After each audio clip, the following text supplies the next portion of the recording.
Guarantee guarantee guarantee ಇದು guarantee news. ಸುದ್ದಿ ಖಚಿತ, ನ್ಯಾಯ ನಿಶ್ಚಿತ. ನಾನು ನಿಮ್ಮ ಕಾರ್ತಿಕ್. 120 ಕೋಟಿ ರೂಪಾಯಿ ಮೊತ್ತದ ರಸ್ತೆ ಕಾಮಗಾರಿ ಅದು. ಆದರೆ ಈ ಕಾಮಗಾರಿ ಮಾಡ್ತಿದ್ದ ಗುತ್ತಿಗೆದಾರ ಬ್ರಹ್ಮಾಂಡ ಅಕ್ರಮ ಮಾಡಿದ್ದ. ಈ ಕುರಿತ ಖಚಿತ ಮಾಹಿತಿ ಸಿಕ್ಕಿದ್ದೇ ತಡ ಪತ್ರಕರ್ತನೊಬ್ಬ ಸುದ್ದಿ ಪ್ರಕಟಿಸಿದ್ದ. ಆ ತಪ್ಪಿಗೆ ಇದೀಗ ಆತ ಶವವಾಗಿದ್ದಾನೆ.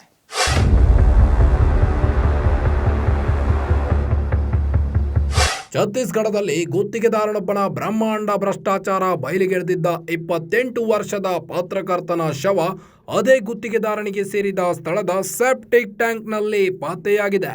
ಜನವರಿ 1ರಿಂದ ನಾಪತ್ತೆಯಾಗಿದ್ದ ಹವ್ಯಾಸಿ ಪತ್ರಕರ್ತ ಮುಕೇಶ್ ಚಂದ್ರಕಾರ್ ಮೃತದೇಹವನ್ನು ಶುಕ್ರವಾರ ಸಂಜೆ ಬಿಜಾಪುರ ಜಿಲ್ಲೆಯ ಚಟ್ಟನ್ಪರ್ ಬಸ್ತಿ ಎಂಬಲ್ಲಿ ಪತ್ತೆ ಮಾಡಲಾಗಿದೆ. ಗುತ್ತಿಗೆದಾರ ಸುರೇಶ್ ಚಂದ್ರಕಾರ್ ಎಂಬಾತನ ಅಕ್ರಮಗಳ ವಿರುದ್ಧ ತನಿಖಾ ವರದಿಗಳನ್ನು ಪ್ರಕಟಿಸಿದ್ದ ಮುಕೇಶ್ ಬಸ್ತಾರ್ನಲ್ಲಿನ 120 ಕೋಟಿ ರೂಪಾಯಿ ಮೊತ್ತದ ರಸ್ತೆ ನಿರ್ಮಾಣ ಯೋಜನೆಯಲ್ಲಿ ಭಾರೀ ಅವ್ಯವಹಾರ ನಡೆದಿರುವುದನ್ನು ಬಯಲಿಗೆಳೆದಿದ್ರು. ಈ ವರದಿಯ ಗುತ್ತಿಗೆದಾರನ ಚಟುವಟಿಕೆಗಳ ಕುರಿತಂತೆ ತನಿಖೆ ನಡೆಸಲು ಆದೇಶಿಸಲು ಸರ್ಕಾರದ ಮೇಲೆ ಒತ್ತಡ ಹೇರಲು ಯಶಸ್ವಿಯಾಗಿತ್ತು.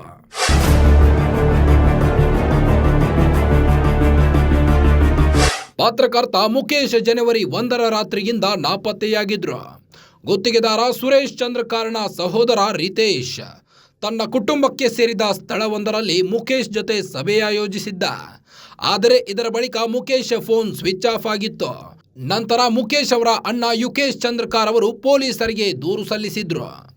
ಮಾತುಕತೆಗಾಗಿ ಚಟ್ಟನ್ಪರ್ದಲ್ಲಿನ ಸುರೇಶ್ನ ಸ್ಥಳಕ್ಕೆ ತೆರಳಿದ್ದ ಮುಕೇಶ್ ಅದೇ ಜಾಗದಲ್ಲಿನ ನೀರಿನ ಟ್ಯಾಂಕ್ನಲ್ಲಿ ಜನವರಿ 3ರಂದು ಶವವಾಗಿ ಪತ್ತೆಯಾಗಿದ್ದಾರೆ. ಜನವರಿ 1ರಿಂದ ಮುಕೇಶ್ ಕಾಣೆಯಾಗಿದ್ದಾರೆ ಎಂದು ಸಂತ್ರಸ್ತನ ಸಹೋದರ ನಮಗೆ ಮಾಹಿತಿ ನೀಡಿದ್ರು. ನಾವು ಕೂಡಲೇ ಕ್ರಮ ಕೈಗೊಂಡು ಸಿಸಿಟಿವಿ ದೃಶ್ಯಾವಳಿಗಳನ್ನು ಪರಿಶೀಲಿಸಿದ್ದೆವು. ಅವರ ಕೊನೆಯ ಲೊಕೇಶನ್ ಕೂಡ ದೊರಕಿತು. ಟ್ಯಾಂಕ್ ಒಂದರ ಒಳಗೆ ಮುಕೇಶ್ ಮೃತದೇಹ ಪತ್ತೆ ಮಾಡಿದ್ದೇವೆ ಎಂದು ಹಿರಿಯ ಪೊಲೀಸ್ ಅಧಿಕಾರಿಯೊಬ್ಬರು ಹೇಳಿದ್ದಾರೆ. ಸಹೋದರರ ಬಂಧನ. ತಕ್ಷಣ ಕಾರ್ಯಾಚರಣೆ ನಡೆಸಿದ ಪೊಲೀಸರು ಹೈದರಾಬಾದ್ನಲ್ಲಿ ಸುರೇಶ್ ಚಂದ್ರಕಾರ್ನನ್ನು ಹಾಗೂ ದಿಲ್ಲಿಯಲ್ಲಿ ರಿತೇಶ್ನನ್ನು ಬಂಧಿಸಿದ್ದಾರೆ. ತಕ್ಷಣ ಕಾರ್ಯಾಚರಣೆ ನಡೆಸಿದ ಪೊಲೀಸರು ಶವವನ್ನು ಎಸೆಯಲು ಸಹಾಯ ಮಾಡಿದ ಕಾರ್ಮಿಕನೊಬ್ಬನನ್ನು ಕೂಡ ಬಂಧಿಸಲಾಗಿದೆ. ಗುತ್ತಿಗೆದಾರನ ವಲಯದಲ್ಲಿನ ಹಲವಾರು ಶಂಕಿತರನ್ನು ವಿಚಾರಣೆಗೆ ಒಳಪಡಿಸಲಾಗುತ್ತಿದೆ. ಮುಕೇಶ್ ದೇಹ ಊದಿಕೊಂಡಿದ್ದು ತಲೆ ಹಾಗೂ ಹಿಂಭಾಗದಲ್ಲಿ ಹಲವಾರು ಗಾಯಗಳಾಗಿವೆ. ಅವರನ್ನು ಬಟ್ಟೆಗಳಿಂದ ಗುರುತಿಸಲಾಗಿದೆ. ಬಸ್ತಾರ್ ಜಂಕ್ಷನ್ ಎಂಬ ಯೂಟ್ಯೂಬ್ ಸುದ್ದಿ ವಾಹಿನಿ ನಡೆಸುತ್ತಿದ್ದ ಮುಕೇಶ್ ಇತರೆ ಕೆಲವು ಮಾಧ್ಯಮಗಳಿಗೂ ಸುದ್ದಿ ನೀಡುತ್ತಿದ್ದರು. ಅವರ ಸಹೋದರ ಯುಕೇಶ್ ಕೂಡ ಪತ್ರಕರ್ತರಾಗಿದ್ದು ಸಣ್ಣ ವಯಸ್ಸಿನಲ್ಲಿಯೇ ಪೋಷಕರನ್ನು ಕಳೆದುಕೊಂಡಿದ್ರು. ಇಬ್ಬರು ತಮ್ಮ ವೃತ್ತಿ ಬದುಕಿನಲ್ಲಿ ಪರಸ್ಪರ ನೆರವಾಗುತ್ತಿದ್ರು.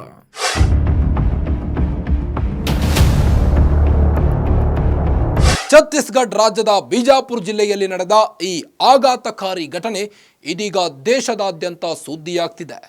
ಗುತ್ತಿಗೆದಾರ ಪೊಲೀಸರ ವಶದಲ್ಲಿದ್ದಾನೆ. ಮುಂದೇನು ಅಂತ ಮೃತನ ಕುಟುಂಬ ವರ್ಗ ಎದುರು ನೋಡ್ತಾ ಇದೆ. ಮತ್ತಷ್ಟು ಸುದ್ದಿಗಳಿಗಾಗಿ ನೋಡ್ತಾ ಇರಿ ಗ್ಯಾರಂಟಿ ನ್ಯೂಸ್. ಸುದ್ದಿ ಖಚಿತ, ನ್ಯಾಯ ನಿಶ್ಚಿತ. ಗ್ಯಾರಂಟಿ ನ್ಯೂಸ್, ಸುದ್ದಿ ಖಚಿತ, ನ್ಯಾಯ ನಿಶ್ಚಿತ.